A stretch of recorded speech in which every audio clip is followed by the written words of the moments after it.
আসসালামু আলাইকুম, সবাই কেমন আছেন? আশা করি সবাই ভালো আছেন। দীর্ঘ এক মাস পরে আবার চলে আসলাম সেলুনে। দীর্ঘ এক মাস পর সেলুনে আসছি, যেখানে আমি প্রতি মাসে 2বার করে সেলুনে আসি, সেখানে এক মাস পর সেলুনে আসছি।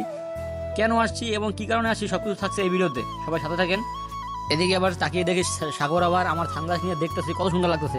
ওর নাম হচ্ছে সাগর, ও খুবই ভালো, ও হচ্ছে খুবই ভালো চুল কাটে, খুবই ভালো। আমি ওর সাথে আমি প্রতিবারে আমি ওর কাছ থেকে চুল কাটি, খুবই ভালো চুল কাটে ও। তো যাই হোক, তো একটু যাই।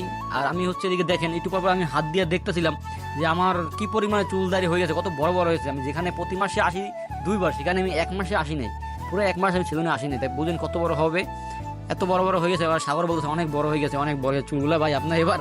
আমি কি করবো বললাম যে এত বড় হয়ে যাওয়ার কারণ হচ্ছে একটাই, আমার প্রচুর পরিমাণ ডিউটি। এই মাসে এত পরিমাণ ডিউটি পড়ছে বলার বাইরে।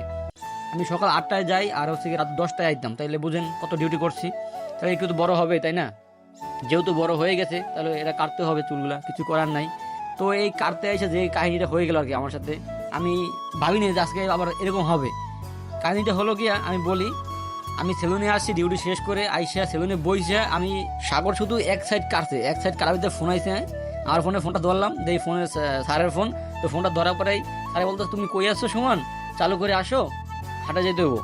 তো আমি আবার কি করলাম, যেহেতু চুল কাটতে বইতে চালু করে যাইতেছে, আমি কি করবো এখন? পরে স্যারে আমি বললাম আধা ঘন্টার ভিতরে আসতেছি। আমি বইয়ে সাগরে বললাম এই দেখেন দেখেন কত চুল কাটছি আমি, এই টাইমে আর ফোন দিয়েছে আর কি। তো হচ্ছে সাগরে বললাম খুব তাড়াতাড়ি কাটো, যাওয়া লাগবে। সাগর খুব তাড়াহুড়ো করে কাটছে। সাগর সবসময় হচ্ছে চুল কাটে অনেক দেরি করে, মানে ওর খুব ঠান্ডা মাথা চুল কাটে, কিন্তু আজকে খুব তাড়াহুড়ো করে কাটছে। কিছু করার নাই, যেহেতু ওরা বলে দিছি তাড়াহুড়ো করে কাটো, ও খুব তাড়াহুড়ো করে কাটছে, দেখেন কি বলবো। আর এই হচ্ছে যে এই হচ্ছে চুলটা শুধু কাটছি, মানে কোনো রকম চুলটা খালি কাইটা চলে গেছি। আর দাড়ি গড়ি করছি, আবার পরে কাটবো আইসা। তো দাড়ি কাটা ভিডিও দেবো, সমস্যা নাই, নেক্সট পারে সবাই সাথে থাকবেন। আর আজকের ভিডিও কেমন হচ্ছে অবশ্যই লাইক কমেন্ট শেয়ার করে জানাবেন। সবাইকে ধন্যবাদ।